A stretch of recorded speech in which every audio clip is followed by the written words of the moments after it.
Hello there. This is Monday Motivation with Badmus. I am Bukola Adedeji Badmus, and today I will be talking about in preparation towards the next academic session. As we all know, the holidays are almost over for those of us here in Nigeria, but in some countries of the world, the holidays are even over. Yeah, and in some other countries too, the holidays are almost over. So, what should you do as students in preparation for the next academic session? What should you do as parents in seeing to it that your children are ready for the next academic session? Now, one of the things I've noticed as an educator over time is that there are some schools that give out holiday homeworks, holiday projects to students. As a student, you are not to return back your holiday homework. You're not to return it without doing it. You're not to give back to your teachers the way they gave it to you. The reason they gave you that holiday homework or holiday project is so that you can keep in contact, you can keep connected to what you had done in the previous class. So as a student, ensure that you do your holiday homeworks, you do your holiday projects, and as parents, you should ensure that your children do those things. They get them done before resumption.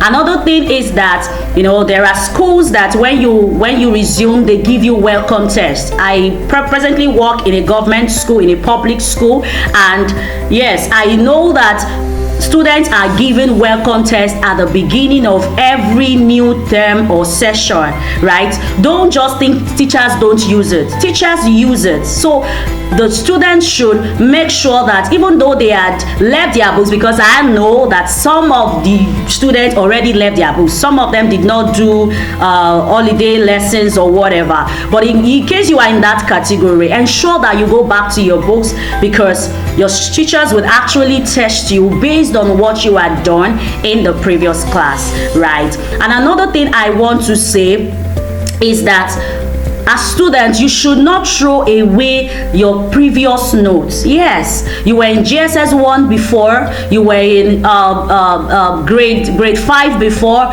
whatever class you were, yes, 6 before. You shouldn't throw away your previous notes. I remember when I was in school, when I was in junior secondary school, the school I went to, there was this practice of you were going to put all the notes together. We were made to put all our notes together. Even when you use up a particular note, maybe it's within a term, and then you finish using a note, by the time you get another note, we were made to put the new notes together with the previous note, so that you are able to go through all that you have done from one class in the junior secondary school to another class, because the knowledge is progressive, and whatever you had done in GSS 1 is connected to whatever you're going to do in GSS 2. So parents, ensure that your children don't just discard their notes. This is not the time that parents say, oh, we have so many notes at home, let's go and sell it to one woman that sells akara. Please don't go and dispose your children's notes to someone who sells akara.